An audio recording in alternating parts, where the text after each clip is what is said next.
There's a psychologist named Kirk Honda, and we discussed briefly in a different segment a clip of his. I have stumbled across the channel. Psychology in Seattle is what it's called. You can show him some love. I think he does really good work from what I've seen.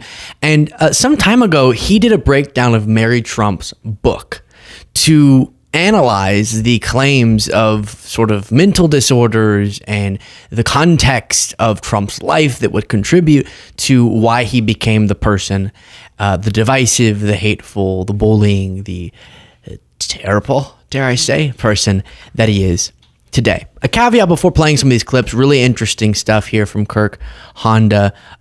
First, he makes I don't have time to play the entire caveat he gave, but he makes very clear that he does not find it ethical to diagnose from afar as a psychologist himself. I'm not a psychologist, so I'm going to do it a bunch. But he doesn't feel that's ethical, which makes sense. And so when you hear him make claims about narcissism, Trump narcissism, it's him analyzing the argument Mary Trump made, and she did assert that, and not him asserting it, but instead just exploring the argument that was being made. But it is interesting to hear from him. And then, if you're watching this in the full show version, this is not something that applies to you, but if you're a YouTube viewer of just the segments, I don't know how we're going to title this, but if we say something about Trump being messed up in the head or something, this is not to cast judgment on other people with mental disorders and mental health problems and all those sorts of things. It's just that Trump, or people who have terrible, childhoods growing up as Trump seems to have, it's saying he's messed up in the head. And also here are some context clues as to what made him the person that he is. That's important. All right, let's jump into this. So again, this is Dr. Kirk Honda, Psychology in Seattle, analyzing Trump's nephew, Mary Trump, who herself is a psychologist or something of the sort, and wrote that book about Trump's upbringing. Being made for narcissistic personality disorder. People with narcissistic personality disorder typically were treated like this when they were young. They were neglected. When you're emotionally neglected as a child, you have this choice that you have to make. You say, well, it's either my fault or it's their fault. This is a simplistic explanation. But for people who decide, you know what, it's their fault. It's not my fault I'm being neglected. It's their fault. Those people are crazy. The benefit to this point of view, the pro, is that you still retain some level of self-esteem, or at least a 3-year-old's version of self-esteem. But the con is that now everyone's an idiot to you. Everyone's stupid, and you can't depend on other people. You can't go to them because, one, they're stupid and terrible, but also they're just never going to love you. And so you got to be independent. So you have to depend on yourself. And again, I'm talking about 2 years old, 3 years old, 4 years old. And when you develop that defense, you are very scared because you're like, well, I can't depend on anyone else when I really need to developmentally. Well, how am I going to salvage the situation? Well, I have to create a fantasy that I am so perfect that I don't need help, that I don't have needs, that I don't need anyone to take care of me. And so there's this constant defense mechanism that kicks in, again, very early in life, that is a distortion of reality, that I'm entitled, I'm the best, I'm amazing, I don't need help, I don't have emotions, I don't have needs, I'm above it all, I'm independent, I can make decisions on my own. Again, we're seeing a very sharp contrast between dependency right here, right? When you create that for yourself, it saves you when you're 3 or 4 years old, but when you become an adult, you retain that personality and proceed to treat everyone badly, as if you are entitled to everything, as if you're better than everyone else, and you envy people that are more important than you because you worry that if there are more important people, then that must mean you're not very good. So you always have to get yourself on top of other people because, okay, now I can relax, I'm safe, because that was an early defense mechanism that you needed when you were 2 years old just to survive getting through the day. So she's making a case for that, I think, pretty well in the book. I'll stop that part there. There was that quote by Trump's former attorney general, something like, this is not going to be exactly it, but America can't be a therapy session for a troubled narcissist and pathological liar, right? And it gets at, when you hear about some of Trump's upbringing, for the child, then you have sympathy, right? Like a child who goes through that stuff. But it's fair to say, as people, that if you just had someone random, like I've met people in my life that I'm certain were definitely narcissists or had some other situation. May not use all the correct terms here. Another caveat. But the good thing is, all right, they're just kind of in a very small pocket of the world, and they may hurt the people around them because of their personality characteristics and because of how they were hurt when they were growing up. But you can kind of detach from them if you need to, and then you move on with your life. It's different when that person becomes the president of the United States twice. And I'm not diagnosing him as a narcissist, but because he definitely is, it's valuable for us to understand what to look out for with other things too that Mary Trump brings forward and that will be analyzed here by Dr. Kirk Honda as to why he treats people and acts the way that he does. Maybe to open up the eyes of people that this is not appropriate behavior, right? That's I think a really important part of this too, which is if we can get to the bottom of how this is a broken man exhibiting broken principles and treating people in a way that will break them in many ways, then glorifying the success of someone who's acted so terribly throughout his life maybe can be minimized. Here's more.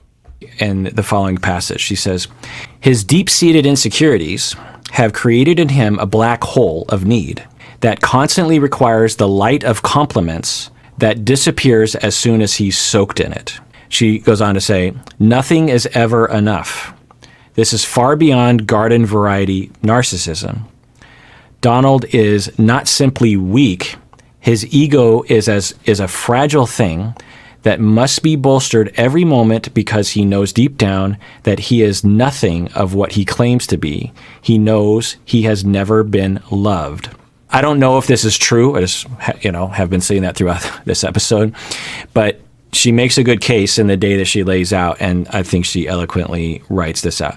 Donald is not simply weak. I don't know. I don't like the word weak, by the way, because that implies like if you were just stronger, you wouldn't have this personality disorder. That is not the case. His ego is a fragile thing, so that's kind of what I was talking about, is of just like that emptiness that you need that narcissistic supply to convince yourself that you're good enough to be loved. His ego is a fragile thing that And so again, you have other people who probably had very similar upbringings and processed those upbringings the same way, who I have a lot of sympathy for. And the best thing you can do for yourself, if that's you, is treatment, right? Is going to the proper professionals and to work those things out. And that's why sort of the destigmatization of these conversations is important. Then with Trump, particularly, you start to get some insight knowing that he's not going to get treatment or anything, and he's not going to try to fix this, as to why he is the person that he is and why he has to sit, as I referenced in the other segment, in cabinet meetings and have each person go around and do unthinkable things to him in a positive, complimentary way. You get what I mean. Cole didn't like that one. He nodded his head. My peripheral, I caught it, Cole. You thought I didn't see it. I saw it. And we cannot be we've become. So I guess we can be. We should not be the environment where Trump works all of this out at our expense. Self on the outside. If I prove to everyone else that I do have a self. So this is about, I should give context, how a part of what can cause someone to act in the ways, and I should note as well, one other thing, and then I'll get back to that. One caveat, because I really want to be as fair as I can to his 50-minute, you can watch the full thing yourself, where he provides a lot of caveats and a lot of important context for what he then goes on to do, is that sometimes people want a personality disorder to be the only answer for why someone acts the way that they do. And he wanted people to detach those things. It's fine to be curious about what Trump's personality disorder and disorders could be, and how those contribute the way that he act. And also, you could hate what he does and who he is for completely unrelated reasons, and it could not be that something sort of clinical like that made him who he is. But it's fine to wonder and explore. And then here it talks about how if you have no sense of self because you weren't, essentially your parents or your loved ones didn't help to establish that for you through affirmation and love and mirroring your emotions when you're you're angry, and then when you're sad, and they connect with you on that, and then joy, and how that kind of creates your sense of self. When you don't have that growing up, then you use other people as that sort of mirror to try to bounce off of them to create a sense of self, convince them that you have a sense of self to try to figure it out for yourself. If other people believe I have a self, then I can kind of believe that I have a self. But I need to constantly make sure everyone understands that I am awesome and that I have a self, because that's the only way to distract me from the fact that when I look inward, I don't see anything. And so narcissistic people will do that. They'll be in a constant just rat race of like, I established I got some narcissistic supply. People are praising me. Okay, that praise is starting to go. Okay, now I need to do the next thing and point out that I'm doing all these, and brag about this, a little bit more praise. Okay, it's starting to go down. Okay, I need just a constant treadmill of running this, ever increasing, fast-paced race. Because if you stop and you look inward, it's terrifying. I'm broken. I'm meaningless. I'm empty. There's nothing there. You'll hear, and it is rough. If you hear accounts of L. Ron Hubbard, actually, who some would speculate had narcissistic personality disorder, he would fall into those abysses, apparently, and cry in his room for 3 days. So you'll hear that in people who suffer from narcissistic personality disorder. And take it from me, who has treated people with narcissistic personality disorder, there is a ton of suffering that they are running from.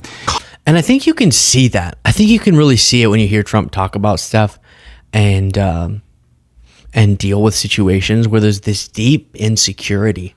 And I hate to use this word, it sounds a little woo-woo, but kind of like darkness, right? There's a troubledness. Even when he's getting praise and when he's trying to induce praise, there is something there that seems very troubled.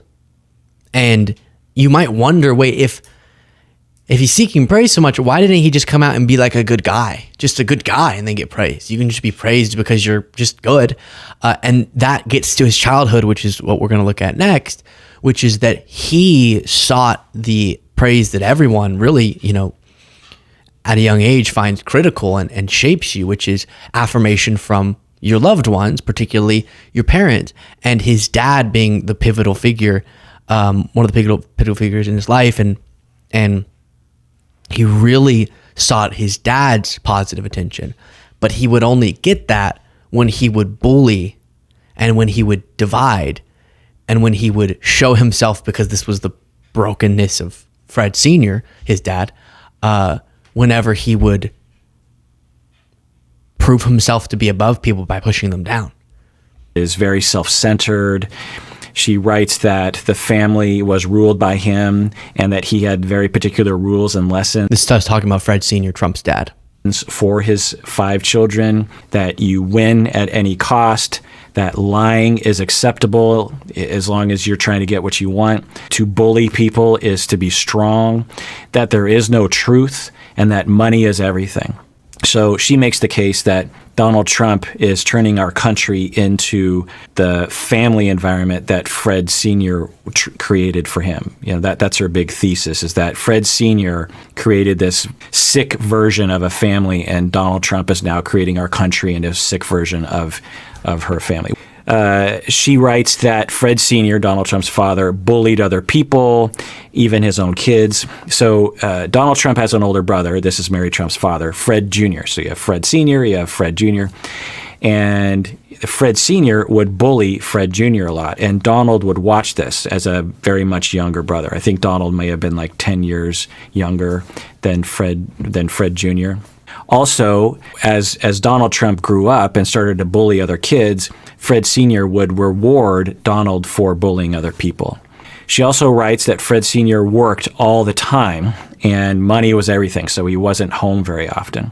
He was not a good father to young Donald or any of the kids, in that he didn't give much attention to the children. He mostly ignored his children, including Donald, and children learned how not to need anything. So this is a case being made for narcissistic personality disorder.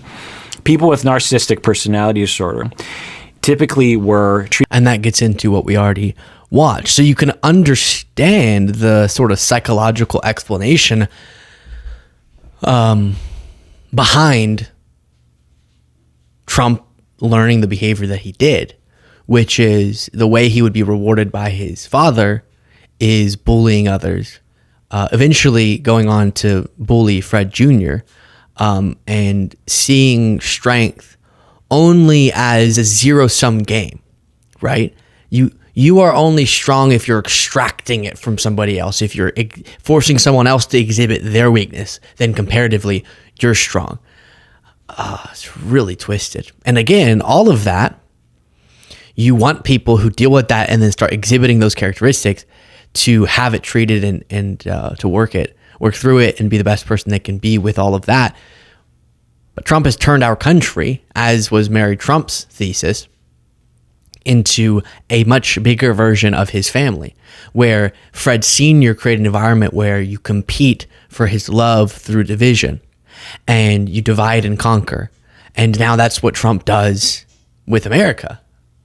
And he extracts the most passionate praise, which often comes from people who are the most angry about someone else or fearful about something else. And so he drums up that fear, he drums up that division, he others people, and then he gets that pocket of people who then give them this exorbitant praise.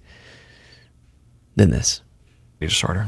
So at the end here, I want to talk about schema therapy. It's something developed by Jung in 2003, also in the 90s. Anyway, it's a wonderful theory, and if you want to learn more about that, again, you have to be a patron of the podcast. You get access to a bunch of episodes on schema therapy. I actually interview people about their schemas to kind of flesh it out. Okay, so let's talk about the schemas that Mary Trump lays out about Donald Trump in this book. Well, there are 18 main schemas in schema therapy, but I think she makes a case for 3 in this book. So the first one that she makes a case for Donald Trump is that he might have this schema of people don't care about me. So in this schema, people would, if they're answering honestly, would agree with the statements of, I haven't gotten enough love and nurturance from others.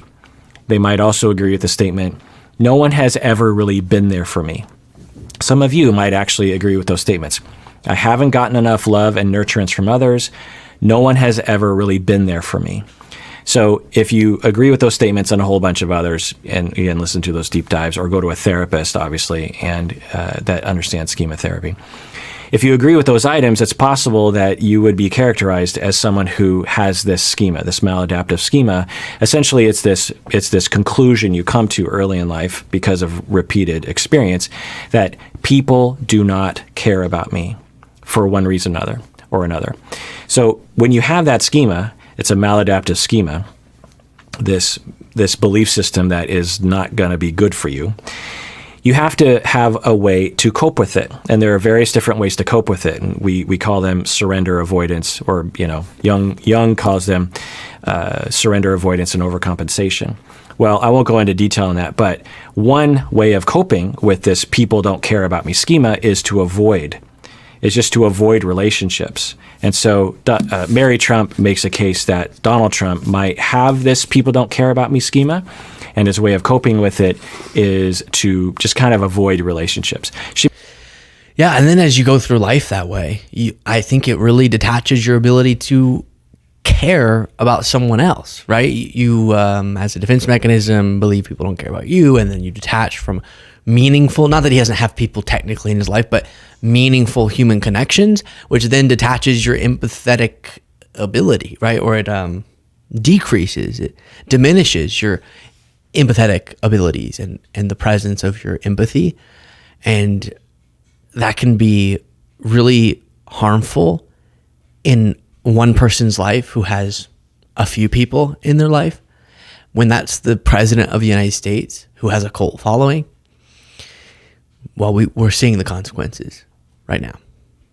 Again, Dr. Kirk Honda is not diagnosing Trump, and I'm technically not either. But Psychology in Seattle is the channel there. You can show some love to it. Really interesting stuff, and I do think it's insightful to explore this, even with the sensitivity of it. Share your thoughts about this in the comments.